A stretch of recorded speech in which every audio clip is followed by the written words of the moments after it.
የኢትዮጵያ ፌዴራላዊ ዲሞክራሲያዊ ሪፐብሊክ አምስተኛው የሕዝብ ተወካዮች ምክር ቤት ስድስተኛ ዓመት የሥራ ዘመን አንደኛ ልዩ ስብሰባ ነው። በሕገ መንግስቱ አንቀጽ 58 ንዑስ አንቀጽ 1 እና በምክር ቤቱ የአሰራርና የአባላት ስነ ምግባር ደንብ አንቀጽ 22 ንዑስ አንቀጽ 3 መሰረት ከአባላት 361 ተመዝግቧል። ስለዚህ ምልዓተ ጉባኤ ተሟልቷል። በቅድሚያ ክቡር ጠቅላይ ሚኒስትር ከምክር ቤቱ አባላት ለሚነሱ ጥያቄዎች ምላሽና ማብራሪያ ለመስጠት በመካከላችን ስለተገኙ አመሰግናለሁ። የኢፌዴሪ ፕሬዝዳንት ክብርት ሳህለወርቅ ዘውዴ መስከረም 25 ቀን 2013 ለሕዝብ ተወካዮችና ለፌዴሬሽን ምክር ቤት የጋራ ስብሰባ ያደረጉትን መክፈቻ ንግግር በሚመለከት የመንግስትን አቋም ማዳመጥ ነው። በዚህ መሰረት በመጀመሪያ ዙር ጥያቄ ለሚያቀርቡ አባላት እድል ሰጣለሁ። የተከበሩ አቶ ሀብታሙ ዘውዴ።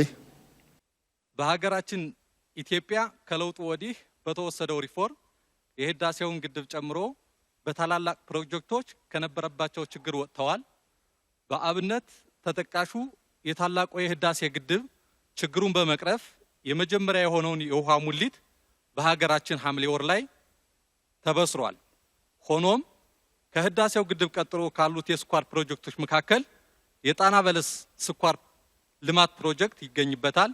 ይህ ፋብሪካ በ2003 ዓመተ ምህረት የአገዳ ልማትን በማስጀመር በ2004 ዓመተ ምህረት መጨረሻ ደግሞ በ18 ወራት ፋብሪካውን ገንብቶ ለማጠናቀቅ ሜቴክ ውል ወስዶ ነበር። ይሁን እንጂ ሜቴክ በፈጠረው ውስብስብ ችግር ግንባታውን በማጓተት በ13000 ሄክታር የሸንኮራ አገዳ ልማት የእሳት ሲሳይ የሆነ ቆይቷል።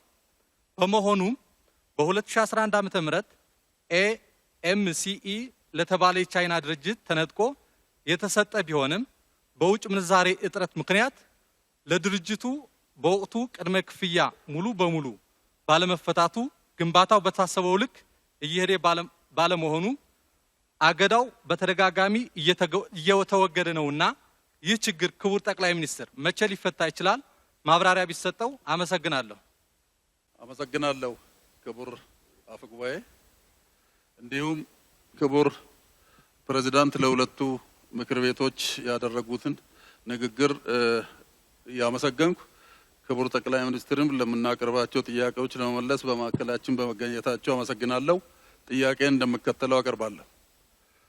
በክብርት ፕሬዝዳንት ንግግር ውስጥ እንደተጠቀሰው የህብረተሰቡን ልማት ሊያፋጥኑ የሚችሉ ፕሮጀክቶች ተሰርተው የተጠናቀቁና በሂደት ላይ ያሉ ፕሮጀክቶች በቁጥር በርከት ያሉ ሲሆኑ ለአብነትም ትላልቅ የመንገድ ፕሮጀክቶች እና ሰፋ ያሉ የቤት ግንባታ ፕሮጀክቶች በዋናነት የሚጠቀሱ ናቸው።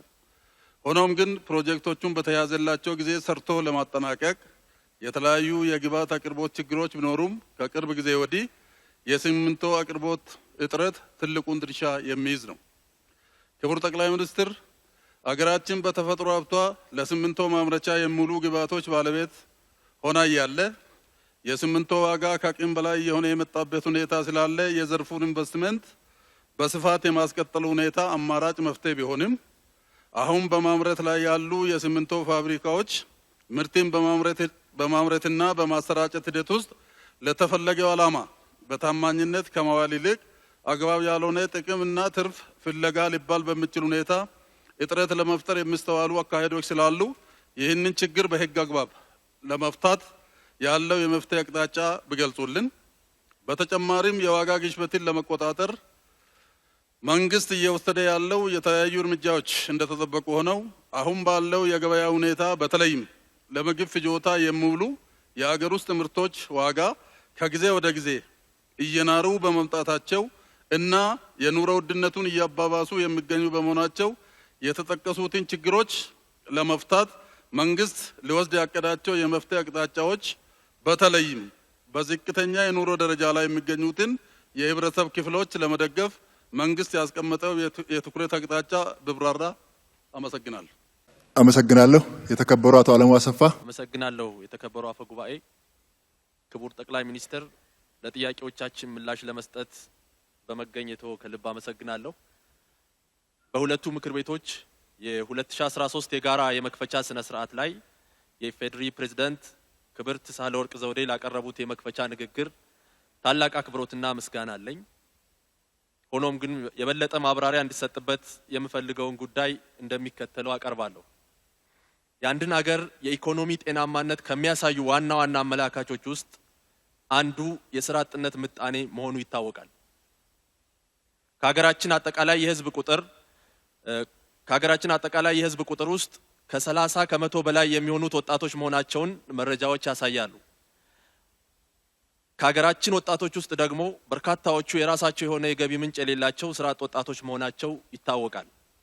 በመሆኑም አጠቃላይ የሀገራችንን የስራ አጥነት ምጣኔ ለመቀነስና የወጣቶችን አምራች ጉልበትና ፈጣን አእምሮ ለዘላቂ አገራዊ ልማት ለማዋል ምን እቅዶች አሉ?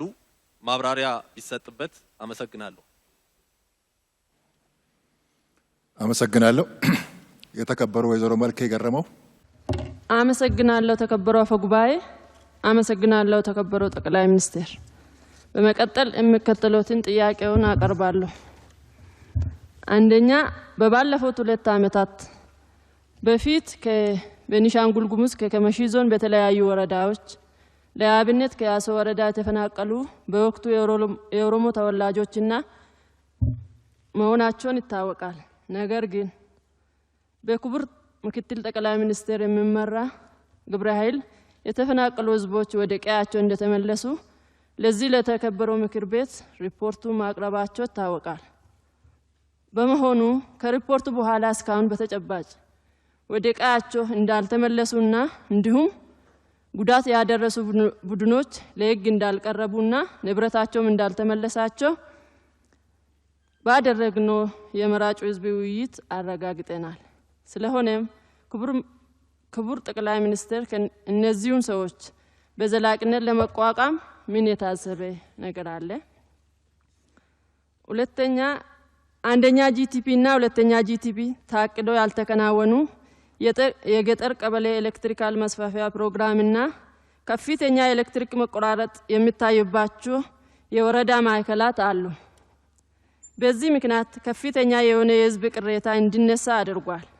ነገር ግን በፌደራል ደረጃም ሆነ በክልል ደረጃ ያሉ ጉዳዩን የሚመለከቱ አካላት ስንጠይቅ መንግስት በቂ ባጀት እንደማይመድብላቸውና እንዲሁም በራሳቸው ገቢ ይህን ችግር መፍታት እንደማይችሉ በተደጋጋሚ ገልጻሉ። ስለሆነ ክቡር ጠቅላይ ሚኒስትር ችግሩን በዘላቂነት ለመፍታት ምን የታሰበ ነገር አለ? አመሰግናለሁ።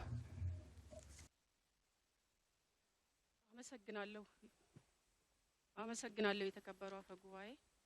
ክቡር ጠቅላይ ሚኒስትር የክብርት ፕሬዝዳንት ንግግር አስመልክቶ ለምናቀርባቸው ጥያቄዎች ማብራሪያ ለመስጠት በመካከላችን በመገኘትዎ አመሰግናለሁ። ክብርት የኢፌዴሪ ፕሬዝዳንት ሳህለወርቅ ዘውዴ 5ኛ ዙር 6ኛ ዓመት የምክር ቤት መክፈቻ ስነ ስርዓት በመንግስት የተከናወኑ ዋና ዋና ተግባራትና ተግዳሮቶች እንዲሁም የቀጣይ ትኩረት አቅጣጫ በማስመልከት ያቀረቡትን ሀሳብ እደግፋለሁ። ሌላው ለሀገራችን ኩራትና የነጻነታችን ተምሳሌት የማንነታችን መገለጫ የሆነው የህዳሴ ግድባችን ዙሪያ የነበሩ ውስብስብ ተግዳሮቶችን በአጭር ጊዜ በመፍታት ጥበብና ድፍረት በተሞላበት የመጀመሪያ ደረጃ ሙሊት ማከናወን መቻሉ የኛ ፍላጎት በጋራ የመጠቀምና የመልማት እንጂ ማንንም የመጉዳት እሳቤ የሌለን መሆናችንን ለዓለም ህብረተሰብ ማሳየት በሚያስችል መልኩ አገራችንን ወደ ከፍታ ማማ እንድትወጣ በመሻት ለተሰጠው ጥበብና ድፍረት ለተሞላበት የአመራር ብቃት ከፍ ያለ ምስጋናዬን ማቅረብ እወዳለሁ። ከዚህ በመቀጠል ማብራሪያ የሚሹ ሀሳቦችን እንደሚከተለው ለማቅረብ ሞክራለሁ። አንደኛ፣ በዝቅተኛ ደመወዝ የሚተዳደር የከተማ ነዋሪ በተለይም ኢንዱስትሪ ፓርኮች፣ የተለያዩ ኢንቨስትመንት አማራጮች ባሉባቸው ከተሞች የሚኖሩ የመንግስትም ሆነ የግል ሰራተኞች አብዛኛው በግለሰብ ቤት ተከራይተው የሚኖሩ በመሆኑ አከራዮቹ በፈለጉት ጊዜ የተከራዩን አቅም ያላገናዘበ ኪራይ የሚጨምሩበት ሁኔታ በስፋት ይታያል። ሆኖም መንግስት ኮቪድ-19 መከሰቱን አስመልክቶ አከራዮች ለተከራዮቻቸው የቤት ኪራይ እንዲቀንሱ ባስተላለፈው ጥሪ መሰረት ፈጣን ምላሽ በመስጠት ከግማሽ እስከ ሙሉ የወር ኪራይ የቀነሱ አከራዮች ምስጋና ሊቸራቸው እንደሚገባ አምናለሁ። ይሁን እንጂ ዝቅተኛ ገቢ ያለው ነዋሪ በተለይም ሰራተኛው ስለ መኖሪያ ቤት ሳያስብ ተረጋግቶ ስራውን ለመስራት የሚያስችል ሁኔታዎች እንዲፈጠር መንግስት በዘላቂነት የአከራይ ተከራይ ሁኔታን መልክ ለማስያዝ እንዲሁም በዝቅተኛ ደረጃ ለሚኖረው የከተማ ነዋሪ የመኖሪያ ቤት ችግር ለመቅረፍ በቀጣይ ምን እንደታሰበ ማብራሪያ ቢሰጥበት። ሁለተኛ በከተሞች የተጀመረ የከተማ ልማታዊ ሴፍቲኔት ፕሮግራም ተጠቃሚ የሆኑ ከተሞች በተጠቃሚው ዘንድ ፋይዳው ትልቅ መሆኑን መገንዘብ ይቻላል። ትርጉም ያለው ለውጥም እንዳመጣ ባለፉት ዓመታት ማየት ችለናል። ይሁን እንጂ ፕሮግራሙ በውስን ከተሞች ብቻ እየተተገበረ ያለ በመሆኑ በከፍተኛ ደረጃ ተጋላጭ የሆኑ አረጋውያን፣ አቅመ ደካሞች፣ ዝቅተኛ የጡረታ ተከፋዮች እንዲሁም ሌሎች በድህነት ውስጥ የሚኖሩ የህብረተሰብ ክፍሎች ካሉባቸው ከተሞች መካከል ኮምቦልቻ ከተማን መጥቀስ ይቻላል። እነዚህንና የመሳሰሉ ከተሞች የዚህ ፕሮግራም ተጠቃሚ እንዲሆኑ ፕሮግራሙን ከማስፋት አኳያ በቀጣይ በመንግስት በኩል ምን እንደታሰበ ማብራሪያ ቢሰጥ ነው። አመሰግናለሁ። አመሰግናለሁ። የተከበሩ አቶ ታዛቢ በየነ። አመሰግናለሁ። የተከበሩ አፈ ጉባኤ፣ ክቡር ጠቅላይ ሚኒስትር፣ በክብርት የኢፌዴሪ ፕሬዝዳንት የ2013 በጀት ዓመት ይፋዊ የመክፈቻ ንግግርን አስመልክቶ ለምናነሳቸው ጥያቄዎች ማብራሪያ ለመስጠት በመካከላችን በመገኘቶ እያመሰገንኩ ጥያቄ እንደሚከተለው አቀርባለሁ። በክብርት ፕሬዝዳንት የመክፈቻ ንግግር ላይ ከተሞችን በተመለከተ ከቱሪዝም ልማት ጋር በተለይ በገበታ ለሀገር ፕሮጀክት የተነሱት የትኩረት አቅጣጫዎች በአዲስ አበባ ከተማ ከታየው መልካም ተሞክሮ በመነሳት በግል ባለሀብቶች፣ በልማት ተቋማት እና በሕዝቡ ውስጥ ከፍተኛ ተነሳሽነት የፈጠረ መሆኑ ግልጽ ነው። ለዚህም ትልቁ ማሳያ ክቡር ጠቅላይ ሚኒስትር ለገበታ ለሀገር ፕሮጀክት ላቀረቡት የድጋፍ ጥሪ እየተሰጠ ያለው አዎንታዊ ምላሽ ነው። እንደሚታወቀው ከተሞቻችን የፖለቲካ፣ የቴክኖሎጂ፣ የንግድ እና የአገልግሎት ማዕከል ናቸው። እንዲሁም ከተሞች ባላቸው ሳቢነት ቀላል ያልሆኑ የሰው ኃይል ከገጠር የሚፈልስባቸው ናቸው። ከተሞች ለሀገር ኢኮኖሚያዊ፣ ማህበራዊ እድገትና ለኑሮ መሻሻል ያላቸው መልካም ገጽታ እንደተጠበቀ ሆኖ በርከት ያሉ የሥራ ፈላጊዎች የሚገኝባቸው፣ የመኖሪያ ቤት እጥረት፣ ከነዋሪው ጋር የማይመጣጠን የመሰረተ ልማት አቅርቦት፣ ህገወጥ የመሬት ወረራና የኑሮ ውድነት እና መሰል ተግዳሮቶች አሉባቸው።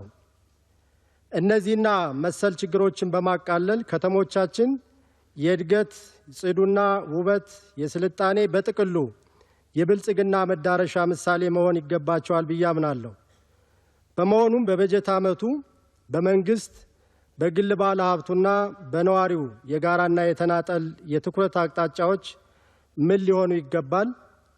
በተለይም በአዲስ አበባ ከተማ ህገወጥ የመሬት ወረራና ረዥም ጊዜ ሲቆጥቡ ለቆዩ ቤት ፈላጊዎች የቤት አቅርቦቱ አዝጋሚነትና ኢፍትሐዊ ዕደላ እንዳለ ስለሚነሳ መንግስት እየወሰደ ያለው እርምጃ ምን ይመስላል? በቀጣይስ ችግሩን በዘላቂነት ለመፍታት ምን አቅጣጫ ተይዟል? አመሰግናለሁ። በመቀጠል የተከበሩ ወይዘሮ ሞሚና መሐመድ። አመሰግናለሁ። የተከበሩ አፈ ጉባኤ፣ የተከበሩ ዶክተር አብይ አህመድ የኢፌዴሪ ጠቅላይ ሚኒስትርም ክብርት ፕሬዝዳንቷ 5ኛ ዙር 6ኛ ዓመት የስራ ዘመን ለሁለቱም ምክር ቤቶች ያደረጉትን የመክፈቻ ንግግር መነሻ በማድረግ ለሚቀርቡልዎ ጥያቄዎች ምላሽ ለመስጠት በመካከላችን በመገኘቱ አመሰግናለሁ። በቅድሚያ የተከበሩ ጠቅላይ ሚኒስትራችን ከለውጡ ማግስት ለውጡን ለመቀልበስ ሌት ተቀን ከሚሰሩ ጸረ የለውጥ ኃይሎች የሚሰነዘረውን የጥፋት ተግባር ጥበብ በተሞላበትና በታጋሽነት ተቋቁመው ሀገራችንን ወደ ብልጽግና ማማ ለማሻገር ያደረጉትን ሂደት ከልቤ ሳላመሰግን አላልፍም። የተከበሩ የኢፌዴሪ ፕሬዝዳንቷም የኢኮኖሚ ስራዎቻችን በህዝብ ላይ ለውጥ እንዲያመጣ በማድረግ ከቱሪዝም ዘርፍ ለ3 ሚሊዮን ወጣቶች ስራ መፈጠሩን ገልጸዋል። ይህ ደግሞ የሚያመላክተን በዘርፉ ተቀናጅተን መስራት ከቻልን የበለጠ ውጤት ማስመዝገብ የምንችል መሆኑን ነው። ስለዚህ ሀገራችን ኢትዮጵያ የዓለም ህዝቦች እንዲጎበኟት የሚጋብዙ የሚዳሰሱና የማይዳሰሱ ቅርሶች አሏት። በተለይም አሁን የተገነቡት የሸገር፣ የአንድነትና እንጦጦ ፓርኮች የኢኮኖሚ ጠቀሜታ ከማስገኘታቸው ባሻገር የሀገራችንን የገጽታ ግንባታ የምናስተዋውቅበት መሆኑና እንዲሁም ልዩ ልዩ ስብሰባዎች ለማካሄድ ሀገራችን ተመራጭ እየሆነች ከመምጣቷ ጋር ተያይዞ ብዙ የሥራ ዕድል እንደሚኖር መገንዘብ ይቻላል።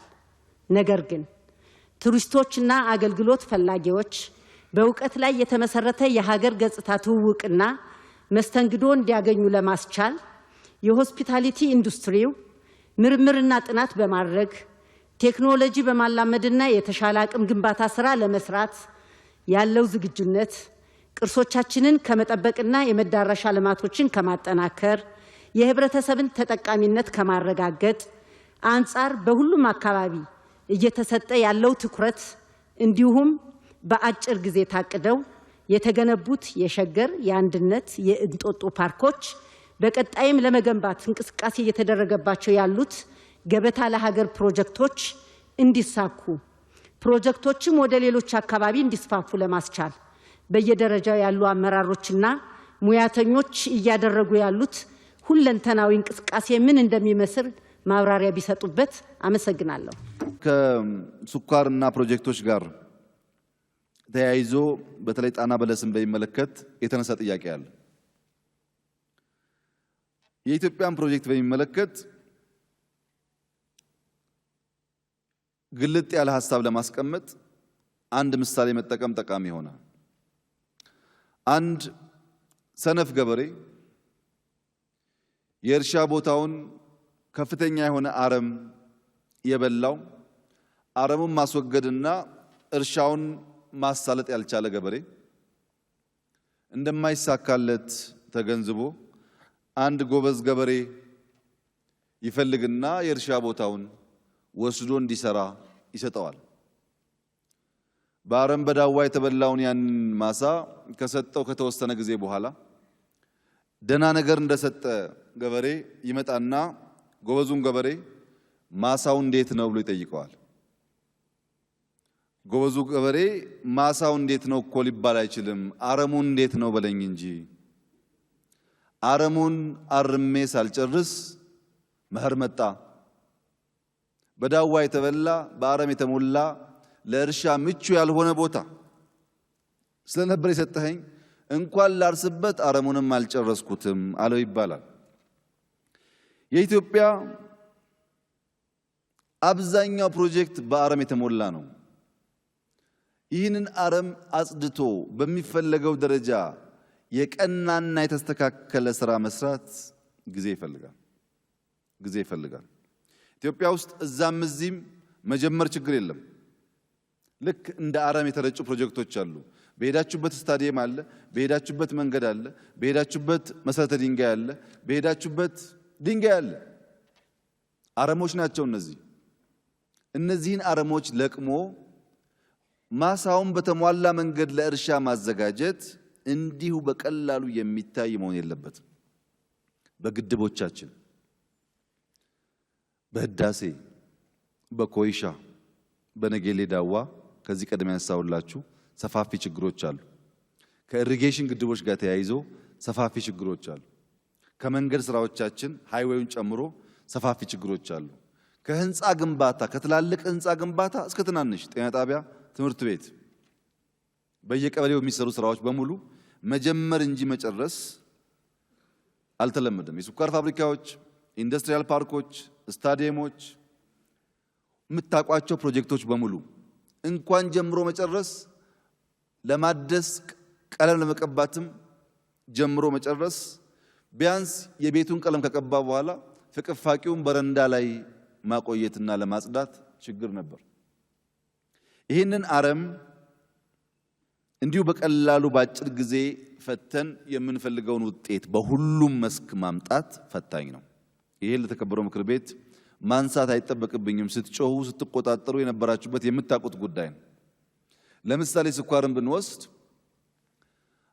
አዋጭነት፣ የገንዘብ ምንጭ እና የፕሮጀክት አስተዳደር ከፍተኛ ብልሽት ነበረበት።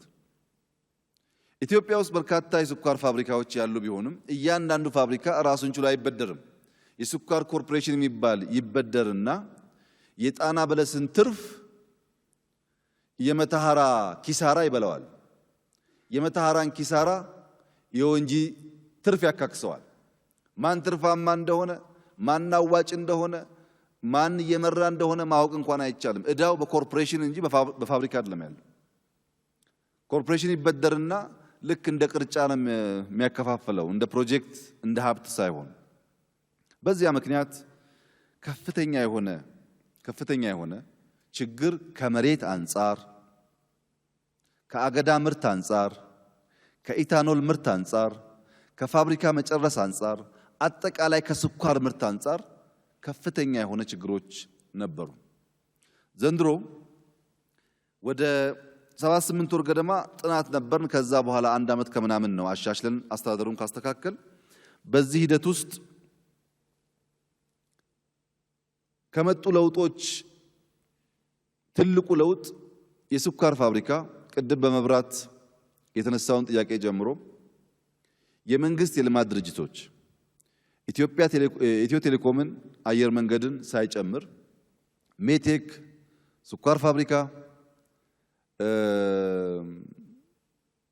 ኢንዱስትሪያል ፓርክ፣ ሌሎች የልማት ድርጅቶች ከ600 ቢሊዮን ብር በላይ ዕዳ አለባቸው።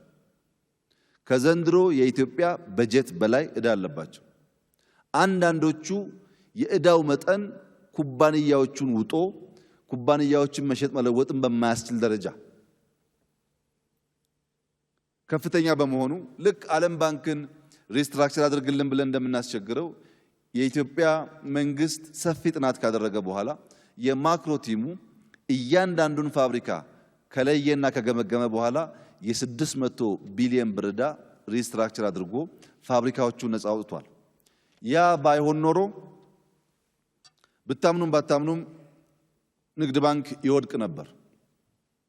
ከፍተኛ ብድር አበድሯል፣ መመለስ አይችሉም። ባለቤት አለው ገንዘቡ። ንግድ ባንክንም የሚያድን ስራ ተሰርቷል። እነዚህ ኩባንያዎችም ከዕዳቸው ተገላግለው በአዲስ መንገድ ተደራጅተው የሚሄዱበት መንገድ ተመቻችቷል። ይህ ባይሆን ኖሮ ስለ መብራትም ስለ ስኳርም ማንሳት ከባድ ነው።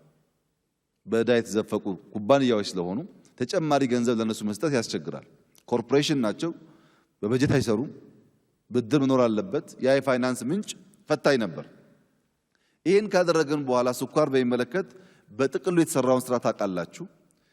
ትንሽ ነገር ለማንሳት ግን አንደኛ መሬቱ የስኳር አገዳ በሌለበት ወቅት ጦም እንዳያድር መታረስ አለበት ብለው ወሰንን። ቢያንስ አፋር ላይ ከፍተኛ የሆነ አልፋ ያመረት ነው በስኳር መሬት ላይ ነው። በዚህ አልፋ ምክንያት ከብቶቻችን በባለፈው ጊዜ ምንም ችግር ሳያጋጥማቸው እንዲያልፉ እድል ሰጥቷል። ስንዴም በስፋት የምናመርተው በዚሁ መሬትና በዚሁ ኢሪጌሽን ነው። አገዳ በማይኖርበት ሰዓት አንዱ ለውጥ ይሄ ነው።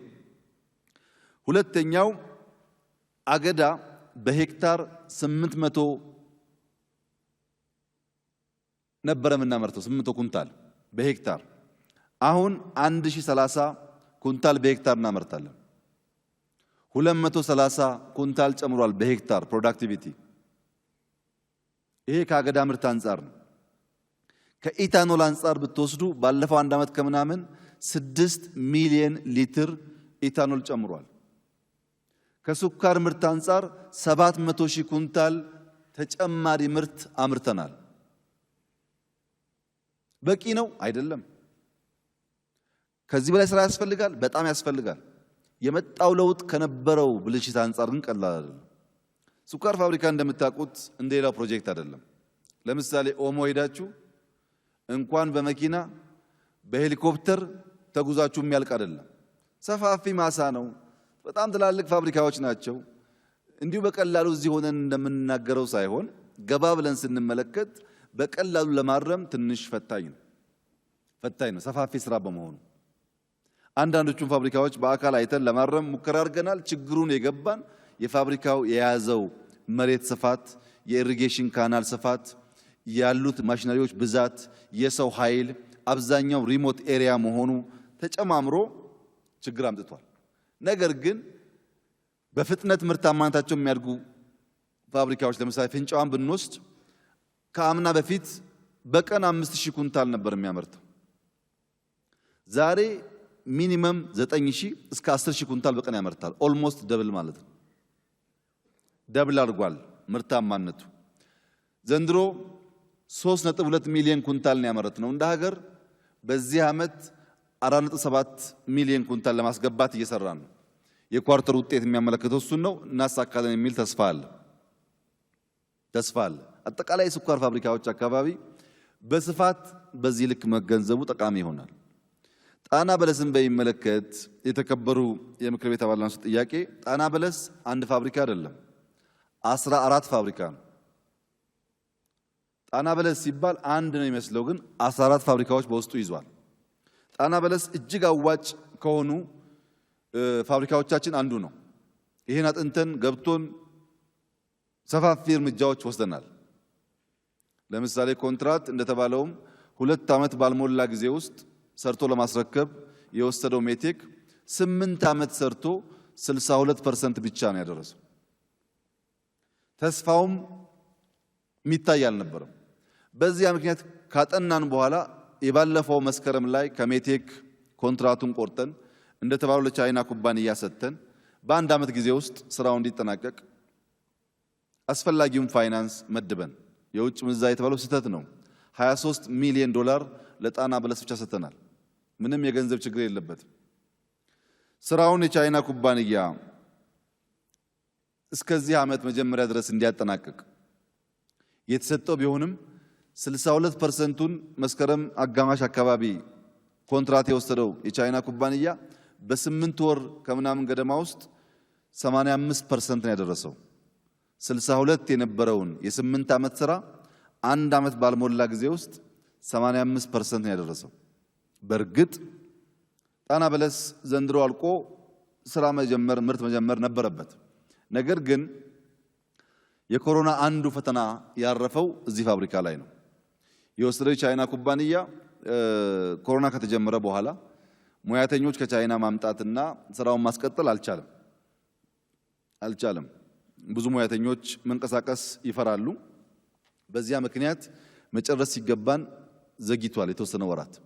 አሁን ተነጋግረን ቢበዛ በሚቀጥሉት 6 ወራት ስራው እንዲጠናቀቅ ከፍተኛ ርብርብ እያደረግን እንገኛለን። ነገር ግን ኮሮና ጋር የሚያያዝ በተለይ ለውጭ ኩባንያ የሚሰጡ ፕሮጀክቶች ለምሳሌ ንግድ ባንክን ብትወስዱ ንግድ ባንክ ፕሮጀክት አመራሩን ቀይረን የክትትል ስርዓቱን ቀይረን ያያችሁትን ህንፃ በጥቂት ወራት ነው ለረጅም ጊዜ ከቆመበት ያፋጠን ነው። ልክ አልቆ መጨረሻ ምዕራፍ አካባቢ ሲደርስ ከ50 በላይ ሰዎች በኮሮና ተያዙ። እዛ ላይ ቁልፍ የሙያ ስራ የሚሰሩ የቻይና ሙያተኞች ስለፈሩ አንሰራም ብለው ወደ ሀገራቸው ሄዱ። አሁን ንግድ ባንክ እስከ ባለፈው ወር ድረስ ከፍተኛ ፍጥነት የነበረው ስራ በዚህ 2-3 ሳምንት ታዝባችሁ ከሆነ ቀንሷል። ስራው የለም። አሁን ንግግር እያደረግን ነው፣ የሰው ለውጥ አድርገን በአዲስ መልክ ስራው እንዲሳለጥ ለማድረግ እና ኮሮና በተለይ ከኛ ቁጥጥር ውጭ በሆኑ ሴክተሮች ጫና ፈጥሯል። በነገራችን ላይ በህዳሴ ላይም አስፈላጊ ስላልነበረ በወቅቱ መረጃውን አላወጣንም እንጂ ከፍተኛ ጫና ፈጥሮብን ነበር። የውጭ ሙያተኞች ስለሚፈሩ ላለመቀላቀል ላለመስራት ሙከራ አድርገዋል።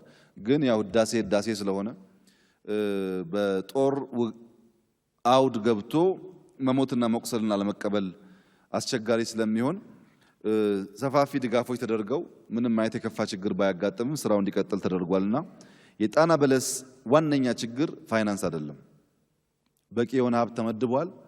ከኮሮና ጋር የሚያያዘውን ችግር ከፈታን በሚቀጥሉት ወራት እንደሚጠናቀቅ ተስፋ ይደረጋል። ለመንግስትም ትልቅ አዋጭ ፕሮጀክት ስለሆነ የበለጠ አቴንሽን ሰጥተን የምንሰራው መሆኑን የተከበሩ የምክር ቤት አባል ግንዛቤ እንዲያገኙ ለማለት ነው።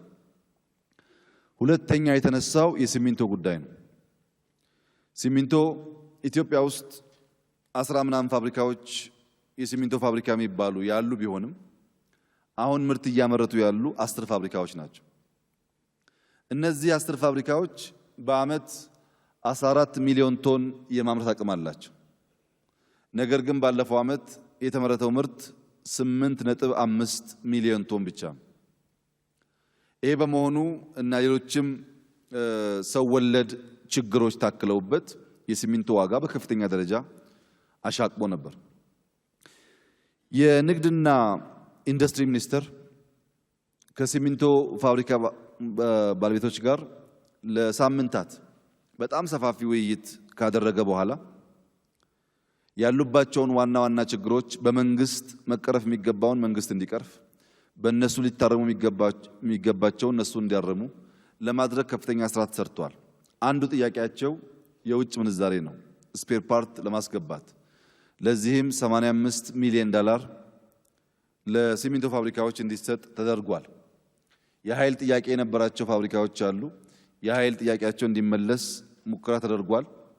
ሌሎች አስተዳደራዊ ጥያቄዎች ነበሯቸው። እነሱን ከመንግስት አንጻር እንዲመልሱ፣ እነሱም በእነሱ በኩል ያሉ የማኔጅመንት እና የሽያጭ ስርዓት እንዲያርሙ ተደርጎ በተወሰደው እርምጃ መጠነኛ መሻሻል መጥቷል። ዋናው ዓላማ በጥቂት ወራት ውስጥ ቢያንስ 85% ገደማ ከማምረት አቅማቸው ውስጥ 85%ን እንዲያመርቱ ማድረግ ነው። እዛ አልደረሱም፣ አሻሽለዋል። በዚያ ምክንያት አሁን ባለው ሁኔታ ቢያንስ በኩንታል እስከ 60 ብር የሲሚንቶ ዋጋ ቀንሷል። ነገር ግን የሲሚንቶ ጉዳይ አሳሳቢ ነው። ኢትዮጵያ ውስጥ ግንባታ እየሰፋ መሄዱ አይቀርም። በቤቶች፣ በመንገድ፣ በብዙ የኮንስትራክሽን ስራ እያደገ መሄዱ አይቀርም። የሲሚንቶ የጥሬ ግብአቶች እንደተባለው በስፋት ያሉበት ሀገር ስለሆነ አዳዲስ ባለሀብቶች እየጋበዝን ነው። ያሉትም ተጨማሪ ቤልቶች በመጨመር ምርት የሚያሳድጉበትን መንገድ እናደርጋለን። ከመንግስት መታረም፣ መስተካከል፣ መደገፍ የሚገባውን እንደግፋለን።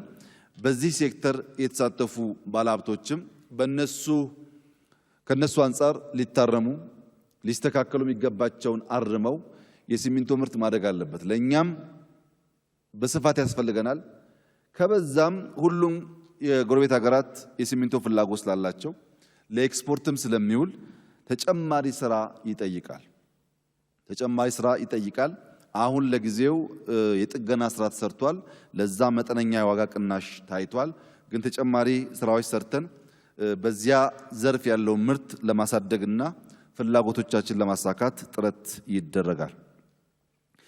የስራ ዕድል ፈጠራን በሚመለከት እንግዲህ የተከበረው ምክር ቤት እንደሚገነዘበው መጀመሪያ የስራ ዕድል ፈጠራ ኮሚሽን የተፈጠረበት ዋናው ምክንያት አንድ ቁልፍ ችግር የስራ አጥ ምጣኔ ቁጥር ስለሆነ ይህን ለማረም በቅርበት የሚመራ ኮሚሽን በማስፈለጉ ምክንያት ነው።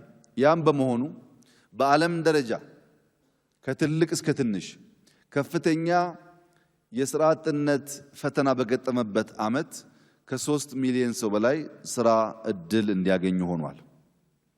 ይሄ የሆነበት ምክንያት ከመንግስት በጀት ውጪ ተጨማሪ ስራዎች እኛ ልንሰራ በመቻላችን፣ ከፍተኛ ሀብት ለግል ሴክተር በመመደቡና የግል ሴክተሩ ወደ ስራ መግባት በመቻሉ፣ የተጀመሩ ፕሮጀክቶች እንዳይቋረጡ ከፍተኛ ክትትልም ድጋፍም በመደረጉ፣ በኮሮና ምክንያት የሚቆሙ ኢንዱስትሪዎች እንዳይቆሙ ጥረት በመደረጉ ጭምር በግብርና፣ በአረንጓዴ አሻራ፣ በኢንዱስትሪ፣ በሰርቪስ ሰፊ የሰው ኃይል ተቀጥሯል።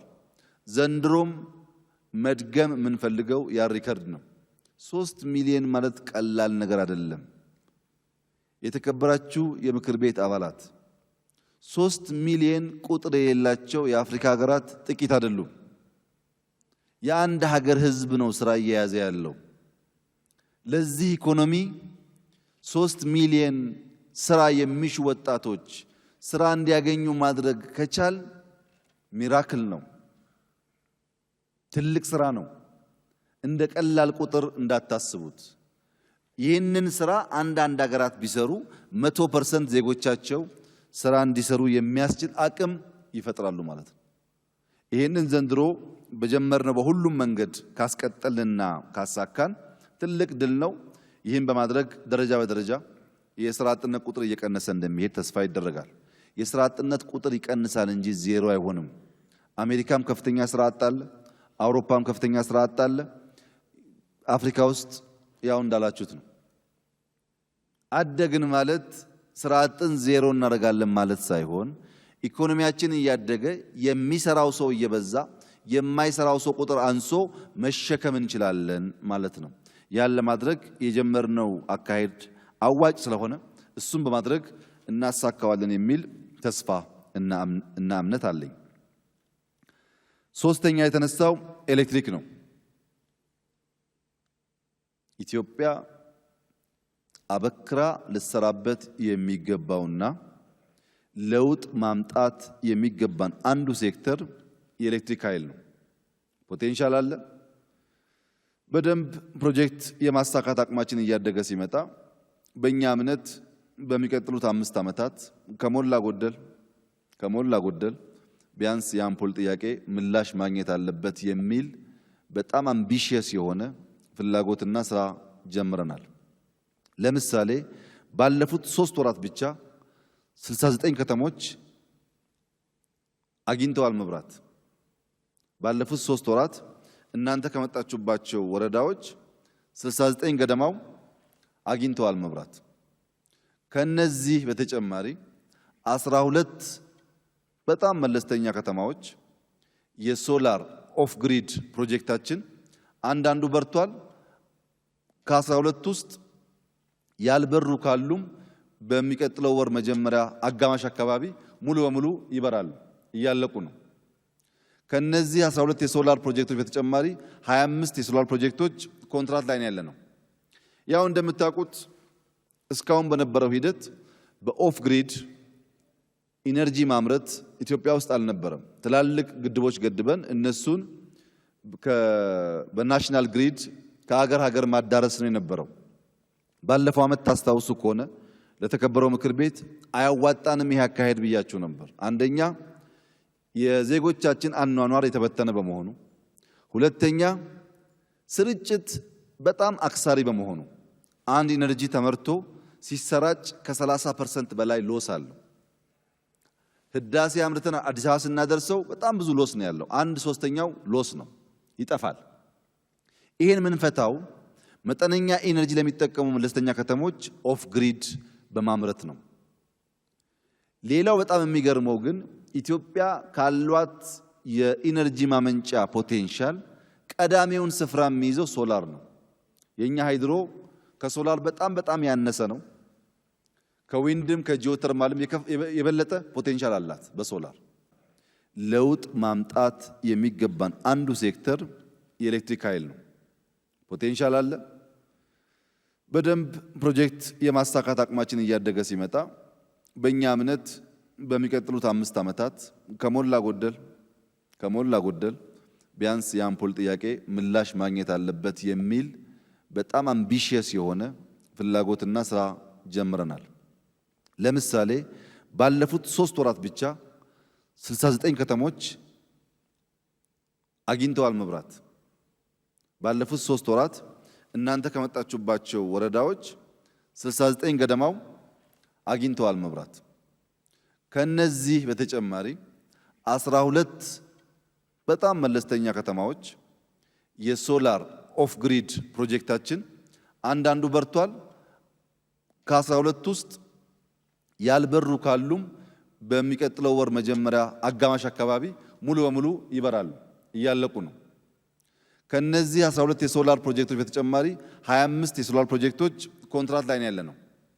ያው እንደምታውቁት እስካሁን በነበረው ሂደት በኦፍ ግሪድ ኢነርጂ ማምረት ኢትዮጵያ ውስጥ አልነበረም። ትላልቅ ግድቦች ገድበን እነሱን በናሽናል ግሪድ ከሀገር ሀገር ማዳረስ ነው የነበረው። ባለፈው ዓመት ታስታውሱ ከሆነ ለተከበረው ምክር ቤት አያዋጣንም ይሄ አካሄድ ብያችሁ ነበር። አንደኛ የዜጎቻችን አኗኗር የተበተነ በመሆኑ፣ ሁለተኛ ስርጭት በጣም አክሳሪ በመሆኑ አንድ ኢነርጂ ተመርቶ ሲሰራጭ ከ30% በላይ ሎስ አለው። ህዳሴ አምርተን አዲስ አበባ ስናደርሰው በጣም ብዙ ሎስ ነው ያለው። 1/3 ሎስ ነው፣ ይጠፋል። ይሄን ምንፈታው መጠነኛ ኢነርጂ ለሚጠቀሙ መለስተኛ ከተሞች ኦፍ ግሪድ በማምረት ነው። ሌላው በጣም የሚገርመው ግን ኢትዮጵያ ካሏት የኢነርጂ ማመንጫ ፖቴንሻል ቀዳሚውን ስፍራ የሚይዘው ሶላር ነው። የኛ ሃይድሮ ከሶላር በጣም ያነሰ ነው። ከዊንድም ከጂኦተርማልም የበለጠ ፖቴንሻል አላት በሶላር። በኦፍ ግሪድ ጤና ጣቢያዎች፣ ሃይ ስኩሎች፣ መለስተኛ የህዝብ ማገልገያ ቦታዎች እና ጥቃቅን ከተማዎችን እያደረግን ከሄድን በየቦታው የተዘረጋው የውሸት ሽቦ ስራ ያገኛል ማለት ነው። ይህን ለማድረግ 25ቱን በፍጥነት ከጨረሰን ሶላር ሲስተሙን ልምድ እያገኘን ስለሆነ ያ እየሰፋ ሲሄድ ውጤታማ ስራ ይሰራል ተብሎ ይጠበቃል። ከበጀት ጋር ብቻ ግን መያያዝ የለበትም። ያው በጀት እናንተ ናችሁ የምታጸድቁት። ያ የጸደቀውን በጀት ነው እኛ የምንሰራው። በጀት ብቻ ሳይሆን ሴክተሩ ላይ ዕዳ ቅድም ያነሳሁት ተጨማሪ ሪሶርስ ማቅረብ፣ ሊደርሺፕ ማስተካከል የሚያመጣው ውጤት አለ። አሁንም ክትትልና ስራ ይፈልጋል። በተለይ ኦፍ ግሪዱን በመንግስትም በግልም እያስፋፋን ከሄድን ውጤት እናመጣለን የሚል ከፍተኛ ግምት እና እምነት አለ። ከህዳሴ አንጻር ህዳሴ የተከበረው ምክር ቤት እንደሚያውቀው ባለፈው ዓመት ጥሩ ስራ ሰርተናል፣ ውጤትም አመጥተናል። ለነሱም እንዳልኳቸው ከእንግዲህ በኋላ ግን የባለፈውን ዓመት ድል መተረት መቆም አለበት። ህዳሴ ሀ ብሎ የሚጀምረው ዘንድሮ ነው። ዘንድሮ የምንሰራው ስራ ከአምናው በብዙ እጥፍ ይፈትነናል። በገንዘብ እንፈተናለን፣ በቴክኒክ እንፈተናለን። ቴክኒክ ሲባል ኤሌክትሮሜካኒካሉ እስካሁን ከሰራ ነው ዘንድሮ ፈታኝ ነው። የሲቪል ስራው እስካሁን ከሰራ ነው ዘንድሮ ፈታኝ ነው። ህዳሴ በጣም ግዙፍ ፕሮጀክት ነው። ስለምንፈልግ ሞራል ስላለን ብቻ ሳይሆን ገብተን ስናየው በቀላሉ የሚፈጸም ስራ አይደለም። ትልቅ ክትትል፣ ድጋፍ ይፈልጋል። ህዳሴ ደግሞ እንደ እድልም እንደ ክፋትም ሆኖ እንዲደናቀፍ የሚፈልገው ኃይል በጣም ብዙ ነው፣ ከውስጥም ከውጭም። እድልም ነው ክፋትም ነው። እድል የሆነው አቴንሽን እንዲያገኝ እንዲመራ እንዲጠበቅ ያደርጋል። ክፋት ደግሞ የሆነው የሚያበላሸው ኃይል መስፋቱ ነው። በዚህ ምክንያት የዘንድሮ የህዳሴ ስራ የኢትዮጵያ ህዝብ፣ የተከበረው ምክር ቤት፣ አስፈጻሚው አካል፣ እዚያ ፕሮጀክት እየመሩ እየሰሩ ያሉ ጀግኖች ኢትዮጵያውያን በተባበረ መንፈስ ከግራ ቀኝ ያለውን መንጫጫት ሳንሰማ በሙሉ ልብ ካሳካን ህዳሴ እንዳለቀ አስቡት። ዘንድሮ ከሰራን የሚቀጥለው ዓመት ስራ አለ። በሚቀጥለው ዓመት ግን እንደ ዘንድሮ ከባድ አይደለም። በሁሉም መስክ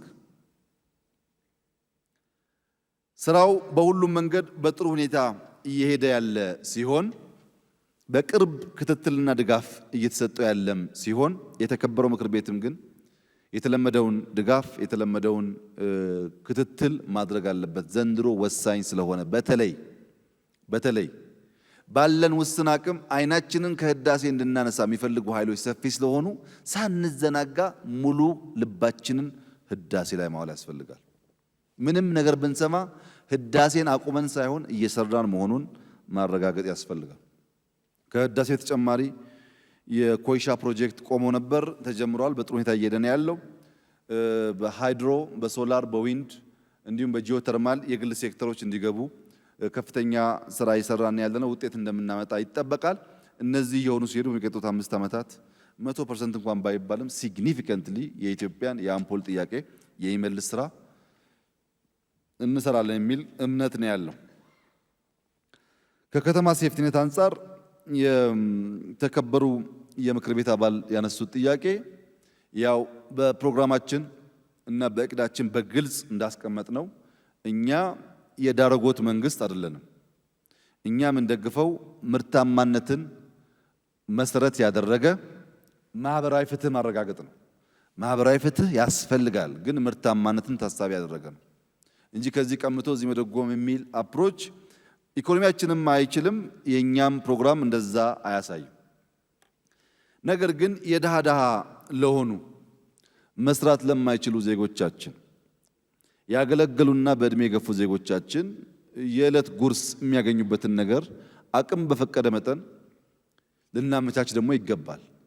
በዚህ ስራ ባለፉት ዓመታት 600,000 የሚጠጉ ዜጎች በተለያየ ከተማ ውስጥ ታቅፈው ሲስተናገዱ ቆይተው ከወርልድ ባንክ ጋር በነበረን ግምገማ አሰራሩ ጥሩ ስለነበረ ተጨማሪ 200 ሺህ እንዲጨመር ወይም 35% እድገት እንዲያሳይ ተደርጎ በኢትዮጵያ መንግስትና በወርልድ ባንክ $500 ሚሊዮን ተበጅቶ ለሚቀጥሉት ዓመታት ይህ ስራ እንዲቀጥል ተወስኗል። ዝም ብሎ ዳረጎት ሳይሆን አቅም በፈቀደ መጠን ችግኝ የሚተክል ችግኝ እየተከለ ቆሻሻ የሚያነሳ ቆሻሻ እያነሳ በልማት ስራ ውስጥ እየተሳተፈ የሚደገፍበትን መንገድ መፍጠር ያስፈልጋል በየከተማዎቻችን። እንዲሁ ዳረጎት ከሆነ ለኛ ኢኮኖሚ ምቹም የሚቻልም አይደለም። ከከተማ አንጻር እንደምታውቁት 4-5 መመዘኛዎች አሉት። የትኛው ከተማ ይግባ የሚለው ግልጽ መመዘኛ ያለው እስካሁን በነበረው ሂደት ከተሰሩት ውጪ እንዳጋጣሚ ሆኖ አሁን በተካተተው መመዘኛ ኮምቦልቻም ተካቷል። በአዲሱ 35% ከገቡት ውስጥ አንዱ ኮምቦልቻ ነው። የተጨመሩ በርካታ ከተሞች አሉ። ነገር ግን የከተማ ምርጫ በክራይቴሪያ ስለሆነ እሱ ለኮንስትራክሽን ሚኒስትር እና ከተማ ሚኒስትር የሚታው ጉዳይ ይሆናል። አሁን የኮምቦልቻ ከተማ የታቀፈ ቢሆንም በየከተማው ይሄንን እያባዙ መሄድ ሳይሆን በየከተማው ምርታማነትን በየከተማው ከተማውን መሸከም የሚያስችል እድገት ማረጋገጥን በማሳካት የሚባለውን ፍላጎት እየመለስን የምንሄድ ይሆናል። በዚያ ደረጃ ቢታይ ጥሩ ነው። ወደ ቱሪዝም ከመግባቴ በፊት ከቤኒሻንጉል የተፈናቀሉ የኦሮሞ ተወላጆችን በሚመለከት እውነት ነው ከግማሽ ሚሊዮን በላይ ከ50 ሺህ በላይ ሰዎች ተፈናቅለዋል። 56 ሺህ ገደማ ሰዎች ከነዚህ ውስጥ አሁን ደርሰው አንዳንድ ጉዳይ አልተሟላለንም ብሎ የተመለሱት 5000 ገደማ ሲሆኑ 50 ሺው ወደ ነበረበት ቦታ ሄደዋል። የኢንተርናል መፈናቀሎች በከፍተኛ ደረጃ የቀነሱ ቢሆንም አሁንም በሚያጋጥሙ ግጭቶች መፈናቀሎች አሉ። እነሱን የምንፈታበትን መንገድ በስፋት እየሰራ እንገኛለን። የቤኒሻንጉልም በዛ ውስጥ ቢታይ መልካም ይሆናል። በዚህ ዙር የመጨረሻው ጥያቄ ቱሪዝምና ገበታ ለሀገርን የሚመለከት ነው። ከኮሮና በኋላ በዓለም ተመራጭ የቱሪስት መስህብ ከሚሆኑ ጥቂት ሀገራት ኢትዮጵያ አንዷ ትሆናለች ብለው ብዙዎች ይናገራሉ። ፎርቤስም ጽፏል። ያን ታሳቢ አድርገን ሰፋፊ ስራዎች እየሰራ እንገኛለን። የስራው እሳቤና መሰረት የምታውቁት ነው። በትልቁ እናስባለን፣ ከትንሽ እንጀምራለን፣ ያን እያሰናሰልን ወደ ትልቁ እንደርሳለን። ቢሮ ስንሰራ ቢሮአቸውን ብቻ የሚያድሱ የሚሉ ድምጾች ነበሩ። ግቢያችንን ስንሰራ ግቢያቸውን ብቻ የሚያድሱ የሚል ድምጾች ነበሩ። አዲስ አበባን ስንሰራ አዲስ አበባ ብቻ የሚሰሩ የሚሉ ድምጾች ተሰምተዋል። ኢትዮጵያን ስንሰራ ደግሞ ኢትዮጵያን ብቻ እንባላለን። እኛም ወደ ምስራቅ አፍሪካ እናድጋለን፣ ውሾቹም ይጮኻሉ። የሚቆም ነገር አይደለም ማለት ነው። የሚጮኸው ይጮኻል፣ እኛም እየቀጠልና እየሰፋን እንቀጥላለን። አጀማመራችን ግን ከትንሽ ለምን የሀብት ውስንነት አለ፣ የማስፈጸም አቅም ውስንነት አለ፣ የልምድ ውስንነት አለ። በአንድ ጊዜ ሁሉም ጋር ጥደን ሁሉም ከሚያር አንድ ጋር ጀምረን ቀስ በቀስ እየለመድን እያበሰልን እያሰፋን የሚነገርና የሚጀመር ሳይሆን የሚጨረስን ፕሮጀክት ማድረግ ያስፈልጋል። በዚህ መንገድ ነው የሰራነው። ለምሳሌ የመንግስት ቢሮዎችን እንመልከት። የተከበረው ምክር ቤት እያንዳንዱ ሚኒስትሪ ሪፖርት ሲያደምጥ ቢሮዎቻቸውንም እንዲጎበኝ ያው ታደርጋላችሁ። ግን ለማሳሰብ ፈልጋለሁ፣ ከፍተኛ ለውጥ ነው ያለው። የኢትዮጵያ የመንግስት ቢሮዎች የመቆሸሽ ምልክት ነው የነበሩት። ገንዘብ ሚኒስቴርን ብቻ እንደ ምሳሌ ብትወስዱ ትናንትናና ዛሬ ሰማይና ምድር ማለት ነው። ህንፃ ሳናፈርስ ሳናሰፋ እንደዚህ ማስዋብ ስንችል ለዓመታት ለምንድን ነው ከካርቶን ጋር ከአቧራ ጋር ተስማምተን ይኖር ነው ብሎ እያንዳንዱ ሰው ራሱ መጠየቅ አለበት። በተደጋጋሚ ብያለው፣ መንግስት ሀብታም ነው ኢትዮጵያ ውስጥ። መንግስት ሲቀየር የግሉ ሴክተር እኛን ይመስላል። የግሉ ሴክተር እያደገ እየሰፋ ደግሞ ሲሄድ ይገለበጣል ጊዜውን ጠብቆ። አሁን ግን መንግስት መቆሸሽን መለማመድ የለበትም። ሁሉ ነገር ስርዓት ደርዝ ይዞ እንዲቀመጥ በፕሮግራም እንዲሰራ በጊዜ እንዲከወን እና እንዲጸዳ ልምምድ ማድረግ ያስፈልጋል። ከዚህ አንጻር የመንግስት መስሪያ ቤቶች ከፍተኛ ለውጥ አምጥተዋል። ስራ የሚያስፈልገው የመንግስት ዩኒቨርሲቲዎች ጋር ነው። የመንግስት ዩኒቨርሲቲዎች ያን የሚያክል ሺህ ወጣት ተሸክመው ያን የሚያክል ሀብት ተመድቦላቸው እንደዛ ሰፋፊ ግቢ ይዘው ግቢዎቻቸው በየከተማቸው ፓርክ መሆን ሲችሉ አንዳንድ ሀገር ስም መጥራት ስለማልፈልግ ነው፣ ከተማዎቹን ስታዩ አያምሩም። ነገር ግን ዩኒቨርሲቲ ግቢ ስትገቡ ጫካ ነው፣ ጋርደን ነው፣ ያምራል። ተማሪ መልካም ነገር ካየ ከተፈጥሮ ጋር ተስማምቶ መኖርን ከተለማመደ የመፍጠር አቅሙ ያድጋል። ኢኖቬተርስ የሚባሉ ሰዎች ዝም ብሎ ከማይታወቅ ቦታ የሚያፈልቁ ሳይሆን ኔቸርን በደንብ በጥሞና የሚያዩ ማለት ነው። አሞራ እንዴት እንደምትበር በጥሞና ያየ ሰው ነው አውሮፕላን የሰራው። ዛፍ ፀሐይና ዝናብ እንዴት እንደሚከላከል ያየ ሰው ነው ቤት የሰራው። መፍጠር የምንችለው ተፈጥሮን በጥልቀት ማስተዋል ማጤን ስንችል ነው። ተማሪዎች ይህ በእጅጉ ስለሚያግዛቸው ዩኒቨርሲቲዎቻችን ከዚህ አንጻር ሰፊ ስራ ይጠበቅባቸዋል።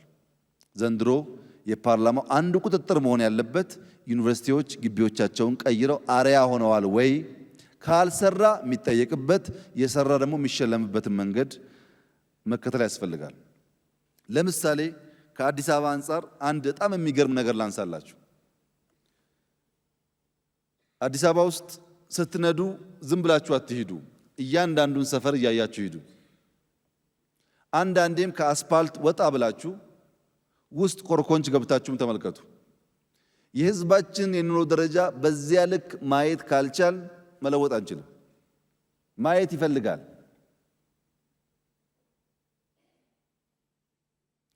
የሰፈሩን ጉዳይ ልተውላችሁና አንድ ምሳሌ ብቻ ላንሳ። ከዚህ ከየረር ወደ ጎሮ ወደ አዳማ መንገድ ስትነዱ ከየረር ጀምራችሁ እስከ አይቲ ፓርክ አልፋችሁ ያለው ትልቁ ድልድይ ድረስ ባለቤት የለውም። የማን ቀበሌ እንደሆነ አላቅም፣ የማን ወረዳ እንደሆነ አላቅም፣ የማን ክፍለ ከተማ እንደሆነ አላቅም። ባለቤት የለውም። የቆሻሻ ምልክት ነው። ከየረር እስከ ድልድዩ። ልክ ድልድዩ ጋር ስትደርሱ ሌላ ዓለም ትገባላችሁ፣ ሌላ አሜሪካ ትገባላችሁ። ቆሻሻ የማይታይበት፣ ዛፍ የሚተከልበት፣ ሰዎች የሚያጸዱ፣ ይሄኛው ማን ነው እየመራ ያለው፣ ይሄኛው ማን ነው እየመራ ያለው ብላችሁ ጥያቄ መጠየቅ ይፈልጋል። ከድልድዩ ወደዛ ስትሄዱ ሌላ ቦታ ይቅርና በመንገድ መካከል ያለው ክፍት ቦታ ታርሷል። ክፍት ቦታ እዩት ስትወጡ፣ ዛሬ ነገ ጤፍ አርሰዋል፣ ዛፍ ተክለዋል፣ አስፓልቱ ንጹህ ነው። የአዲስ አበባ ከተማ ዋናው ስራ ይሄንን ቀበሌ እየመራ ያለው ሰውዬ ወይም ወረዳ እየመራ ያለው ሰውዬ ቶሎ ሰፋ ያለ ቦታ እንዲመራ ማድረግ ነው። ቶሎ መሸለም ነው። ያ ሰፈሩን መንደሩን የማያውቀውን ያቆሸውን ደግሞ ቶሎ ቦታ ማስያዝ ነው። ሌላ ምንም ማስረጃ የለም። ተግባር ብቻ ነው አመራር የሚገልጸው። ሰፈሩን ሳያጸዳ፣ ሰፈሩን ሳያስተካክል መሬቱን ያውቃል፣ ኮንዶሚኒየም ፍትሃዊ ያደርጋል፣ አይታሰብም። እያንዳንዷን ሀብት ቫልዩ የሚያደርግ የቀበሌ ሊቀመንበር የወረዳ አመራር ነው የምትሉትን ችግር የሚቀርፈው። ይህን ተመልከቱ። ዛሬና ነገ አፋጥነው ከየረር ሳያጸዱ ተመልከቱ እና ይገባቸዋል ዲፍረንሱ። ሌላም ቦታ እንደዚሁ ማየት ያስፈልጋል። ምክንያቱም የህዝባችንን የኑሮ ደረጃ እያየን በከፍተኛ ጥረት መቀየር ካልቻል ችግር ነው። ሁላችሁም እንደምታውቁት ኢትዮጵያ ያላት ሀብት ምጣድ ላይ ያለ እንጀራ ነው። ምጣድ ላይ ያለ እንጀራ ጊዜውን ጠብቆ ወደ መሶብ ካልገባ፣ ጊዜውን ጠብቆ ወደ ትሪ ካልወጣ ስሙ ነው እንጀራ እንጂ የተራበ አያስታግስም። የተራበ የሚያስታግሰው ከምጣዱ ወደ መሶብ፣ ከመሶብ ወደ ማድ ጊዜውን ጠብቆ የሚሸጋገር እንጀራ ነው። ምጣድ ላይ የቆየ እንደሆነና መክደኛውን ማንሳት ካልቻል ያራል እንጀራው። ጊዜውን ጠብቆ መክደኛውን ማንሳት ይፈልጋል፣ ቶሎ ወደ መሶብ ማሸጋገር ይፈልጋል። እዚህ ሀገር ያለው ሀብት እዚህ ሀገር ያለው ፖቴንሻል ተነግሮ የሚያልቅ አይደለም። ይሄ የለበስኩት ልብስ የኮንታ አካባቢ ልብስ ነው። ኮይሻ ፕሮጀክት አለኝ ታውቃላችሁ። ይሄን የመሰለ ልብስ የሚያመርተው ልዩ ወረዳ ማረፊያ ቦታ የለውም። ሁላችሁ ከለበሳችሁት ሱፍ በእኔ እምነት ባይበልጥ አያንስም። ሃንድ ሜድ ነው፣ በእጅ የተሰራ ነው። በጣም ጽዳት ያለው ስራ ነው። እኔ ካላከበርኩትና ካላሳየሁት ማን ያከብረዋል? እኔ ሳሳየውና ሳከብረው እና እዚያ ቦታ ቱሪዝም ስል ኮይሻ ይሆናል። እኔም ማላከብረውን ባህል፣ እኔም ማላከብረውን መልክዓ ምድር፣ እኔም ማላከብረውን ህዝብ እና ሀገር ሌላ ሊያከብርልኝ አይችልም። ፖቴንሻሉ ሰፊ ነው፣ ግን አይን ይፈልጋል። የተገለጠ አይን፣ የሚያይ አይን ይፈልጋል። በእኔ እምነት ባለፈው አንስቼላችኋለሁ። እዛ በዳውሮ ኮንታ አካባቢ ያለው መልክዓ ምድር የኔ ግምገማ ነው፣ በዓለም ላይ በዚያ ደረጃ ምርጥ ቦታ መኖሩን እጠራጠራለሁ። ተራራው ስዕል ነው ይመስለው። ጠዋት ስትነሱ አንድ ተራራ ላይ ቆማችሁ ዳመና የምትመለከቱት ታች ነው። ዳመናውን ታች ታዩታላችሁ እናንተ ሰማይ ላይ እንዳለ ሰው። ይሄን የሚያክል ፖቴንሻል አለ። እዛ ብቻ አይደለም፣ ወደ ጂንካ ስትሄዱ የሚገርም ነው። ወደ ቤኒሻንጉል የሚገርም ነው። ሰፊ ስራ ከሰራን ለቱሪዝምም ይሁን ለአጠቃላይ ኢኮኖሚያችን አይተኬ ነው። ለምሳሌ ኮይሻ ግድብ አለን። ኮይሻ በተደጋጋሚ ፖስት አድርጌ እንዳያችሁት ከአንድ ሰዓት መንዳት በኋላ በመቶዎች ዝሆን፣ ጎሽ፣ አንበሳ የሚታይበት ቦታ አለ፣ ናሽናል ፓርክ። ያ ፓርክ ከኮይሻ ጀምሮ ኦል ደ ዌይ ዳውን እስከ ኦሞ ስትሄዱ ወደ 4 ገደማ ናሽናል ፓርኮች አሉ። ቤኒሻንጉል ከህዳሴ ግድብ ጥቂት ስትነዱ ሌላው ጥቁር አንበሳ የሚገኝበት ፓርክ አለ። የዚህ ሀገር ሀብት በየክልሉ ከሰፈራችን ወጥተን ማየት ስንጀምር ያስደነግጣል። ይሄን ቶሎ ማልማት መስራት ይፈልጋል። ነገር ግን እንጦጦ እና ሸገርን በሚመለከት የሚነሱ አንዳንድ ድምጾች አሉ። አሁን ለእንጦጦ ምርቃት ያስፈልጋል ወይ? ዳቦ ሳንበላ ዳቦ አይቀድምም ወይ የሚሉ ሆን ብለው የሚያስጮሁ ሰዎችም አሉ። በደንብ ካለመገንዘብ የሚከተሉም አሉ። በነገራችን ላይ ሰው ለዳቦ ብቻ አይኖርም። ሁልጊዜ ዳቦ ሳልበላ አይባልም። ዳቦ መብላት አለበት፣ ትክክል ነው። ለዛ ዳቦ ፋብሪካ ሰርተናል፣ ስንዴ እያመረትን ነው፣ አልተውነውም እሱ። ነገር ግን እንጦጦ እኮ ከ400 በላይ እናቶች በቀን ከሚሸከሙት እንጨት ላይ ከትከሻቸው ላይ አውርደናል። እነዛ እናቶች የእናንተ ቢሆኑስ እንጦጦ አይጠቅምም ማለት ነው? እያንዳንዱ ሰው ማየት ያለበት የኔ እናት ብትሆንስ በየቀኑ የምትሸከመው ብሎ ነው። እሱ ብቻ አይደለም፣ ለፓርኪንግ በመቶዎች፣ ለጽዳት በመቶዎች፣ በድምሩ በሺዎች ስራ አግኝተውበታል። እንጦጦና የዳቦ ብቻ 10,000 ገደማ ሰው ስራ ሲይዟል አዲስ አበባ ውስጥ። ስራ አጥነት እንቀንስ ይባላል። ፕሮጀክት ሲመጣ ደግሞ አቃቂን ለማጣት ይሞከራል። ሁለተኛው የተከበረው ምክር ቤት እንጦጦን ብሰራም ባልሰራም ሊጠይቀኝ አይችልም። ቢኮዝ ለእንጦጦ 1 ብር አልሰጠኝም። እናንተ መጠየቅ ያለባችሁ ለመንገድ 56 ቢሊዮን ብር ሰጥተን ስናበቃ መንገድ አልተሰራም።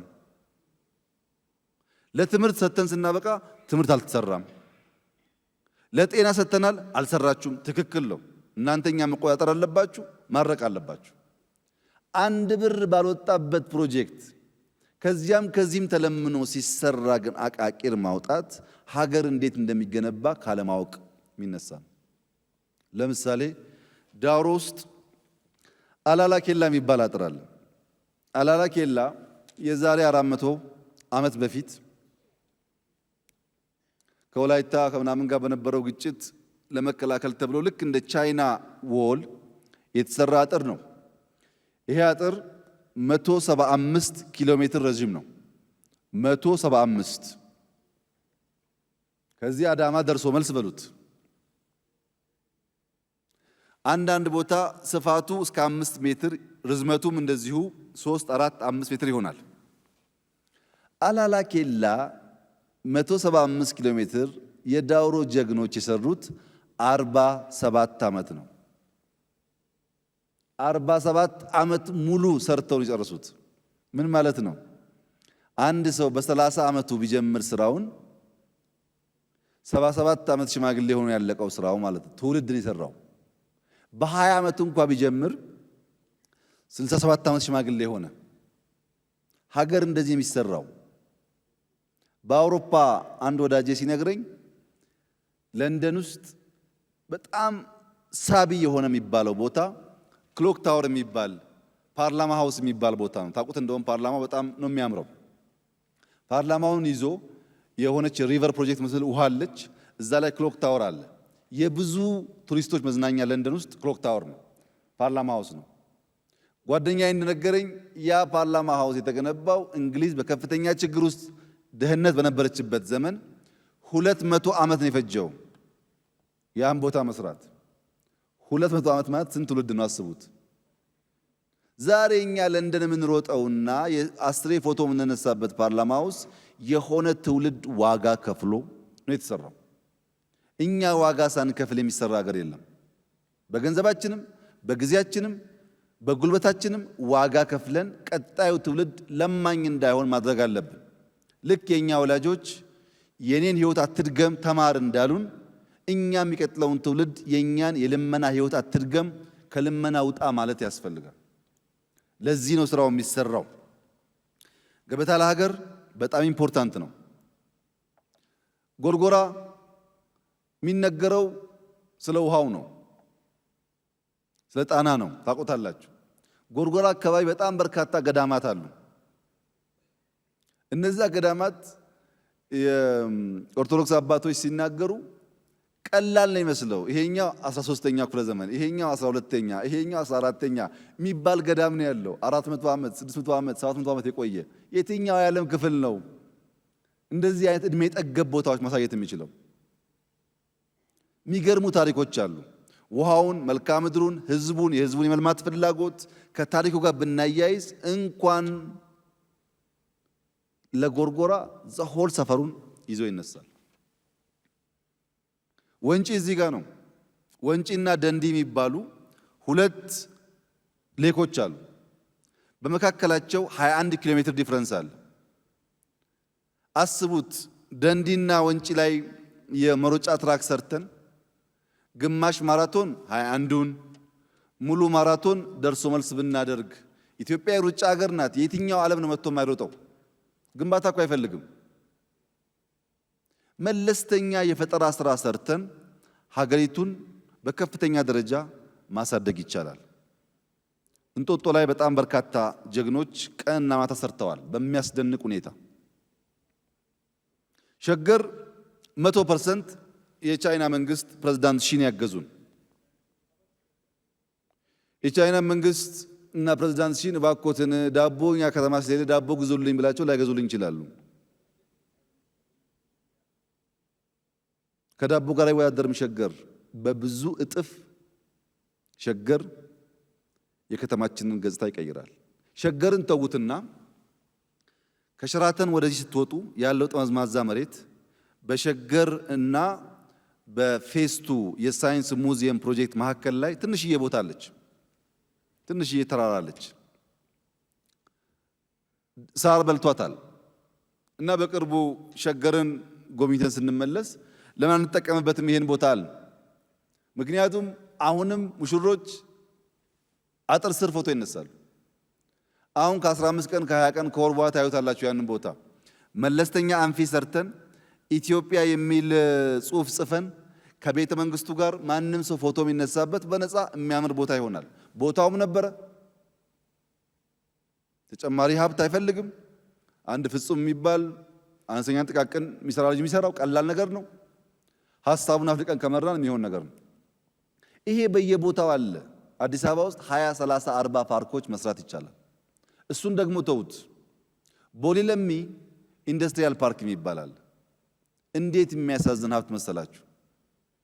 እጅግ የሚያምር አስፓልት፣ እጅግ የሚያምር ወክዌይ፣ እጅግ የሚያምር ፓርኪንግ፣ በጣም ሰፊ የሆነ ግቢ ተገንብቶ ቁጭ ብሎላችኋል ታጥሮ።